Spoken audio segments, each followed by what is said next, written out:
la religión católica como fuerza motriz de las acciones más usadas de los españoles que emprendieron la conquista militar de los pueblos mesoamericanos, pero también sabemos que funcionó como un poderoso instrumento para dominar las conciencias de los que se convirtieron en nuevos vasallos de España. La Iglesia tuvo gran importancia durante el virreinato, pues los reyes españoles gozaron de un privilegio que se llamó patronato real. Este consistió en un permiso que les otorgó el Papa para controlar todos los asuntos administrativos de la Iglesia católica en su imperio. Por eso los reyes designaban a todas las autoridades eclesiásticas, entre ellas a los obispos, quienes además de atender asuntos religiosos, solían ser altos funcionarios de la corona, incluso llegando a ejercer el cargo de virreyes. Además del poder político, la Iglesia acumuló una enorme riqueza en el patronato real. Fue una concesión muy importante que tenían los reyes españoles, desde el tiempo en que estuvieron en el poder los reyes católicos.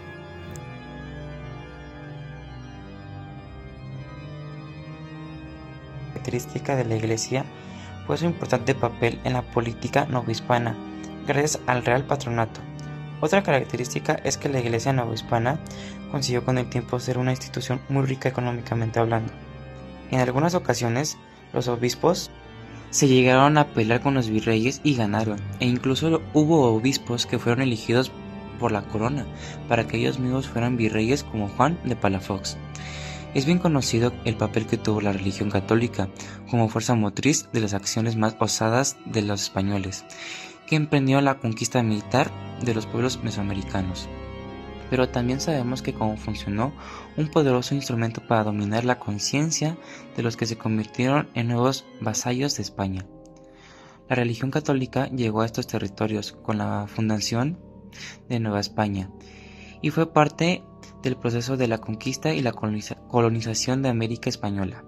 Y es por ello que resulta necesario conocer este proceso cultural cuyo impacto es palpable hasta nuestros días. La iglesia barbacoas son sin duda una muestra de la riqueza que llegó a tener la iglesia. La gente de Nueva España le daba mucha riqueza a la iglesia, por ese motivo se volvió tan rica. La iglesia durante todo el virreinato, a pesar de que estaba prohibido por los reales cédulas y órdenes, recibió donaciones de tierras de diferentes personas que pensaban que cediéndole terrenos a la iglesia podían llegar al cielo, por lo cual, conforme pasaron los años, la iglesia fue detenida más y más tierras. Pero no solo eso, también estaban el diezmo que tenía que pagar todos los habitantes de Nueva España, o los pagos de los padres de la familia cuando una de sus hijas entraba a un convento como monja, entre otras fuentes de dinero y riqueza. Durante el virreinato, los monarcas españoles disfrutaban del privilegio de patrones reales, otorgándoles autoridades sobre todos los asuntos administrativos de la Iglesia Católica en su imperio.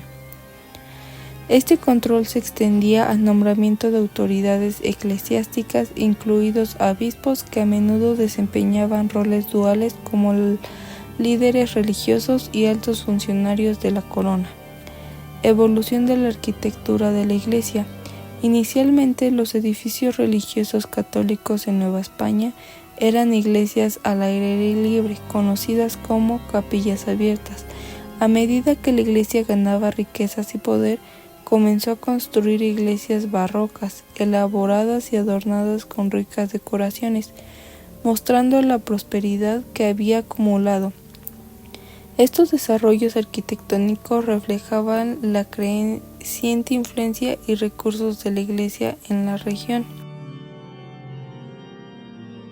En 1571 se fundó en Nueva España el Tribunal del Santo Oficio, también conocido como la Inquisición Española, para juzgar y castigar a aquellos que se desviaban de la fe católica, la falta de participación en eventos religiosos o la incredulidad en las enseñanzas católicas.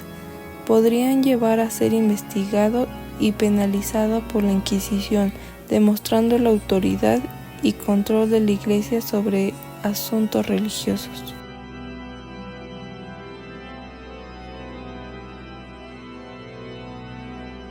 Una parte importante de esta riqueza sin duda sirvió para construir los templos, otra parte se iba para mantener a los religiosos y otra parte incluso sirvió para prestarles dinero a las personas cuando lo necesitaban.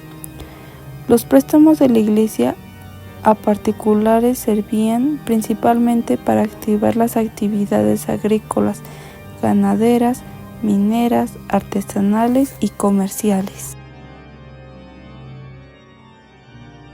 Algo muy importante que hay que considerar sobre la Iglesia Católica de aquellos tiempos es que su importancia tiene mucho que ver con el hecho de que la gente de aquella época era sumamente religiosa.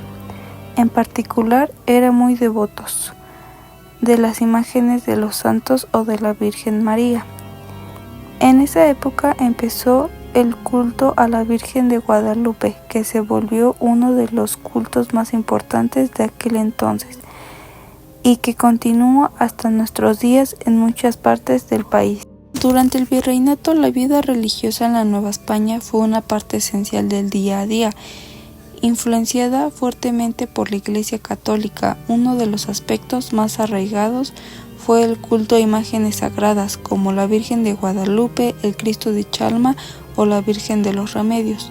La población creía firmemente en su origen milagroso y en su poder para intervenir en la vida cotidiana, especialmente en momentos de crisis como epidemias o desastres naturales. Estas imágenes se colocaban en iglesias o capillas, lugares especialmente construidos para que los fieles pudieran rezar, pedir favores o agradecer bendiciones. Durante emergencias eran sacadas en procesiones que recorrían pueblos y ciudades acompañadas de músicas, fuegos artificiales y la participación masiva de la población.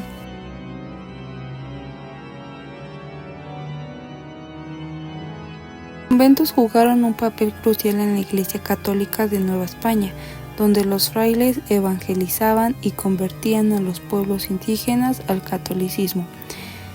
Estas instituciones religiosas sirvieron como centro para difundir la fe e integrar a las poblaciones nativas en las prácticas religiosas católicas.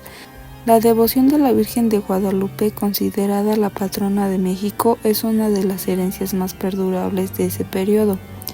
Esta veneración se reforzó a través de la construcción de imponentes templos, como la Basílica de Guadalupe y la organización de celebraciones religiosas en su honor. La Iglesia Católica también impulsó otras festividades importantes como la Navidad, la Semana Santa y el Día de Muertos.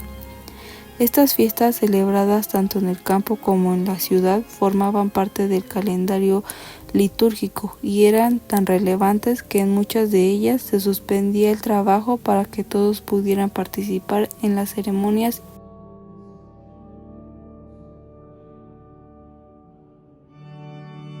La sociedad de la Nueva España se volvió profundamente religiosa, venerando a los santos que aparecían en sus comunidades.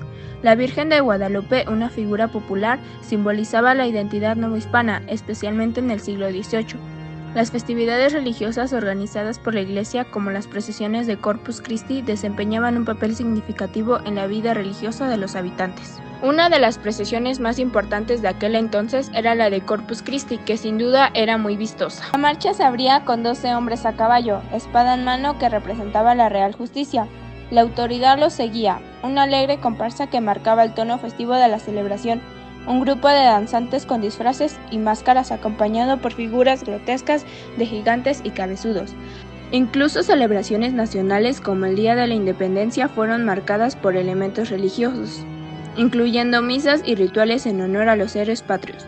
El sincretismo entre las tradiciones indígenas y la religión católica dio origen a expresiones culturales profundamente mexicanas como el Día de Muertos, que aunque tiene raíces prehispánicas, fue adaptado con elementos cristianos y se convirtió en una de las festividades más representativas del país.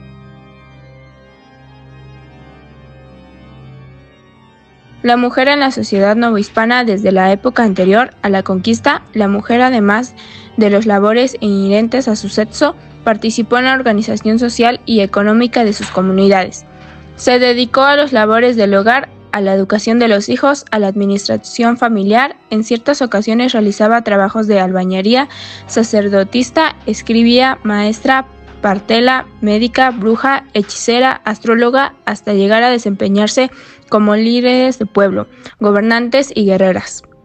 Y pese a esto se consideró socialmente inferior al sexo masculino, interpretando a un papel de poco valor ante la sociedad, la mayoría de las veces tratada como esclava, objeto de negocio entre las familias e incitadora de los hombres, entre otros.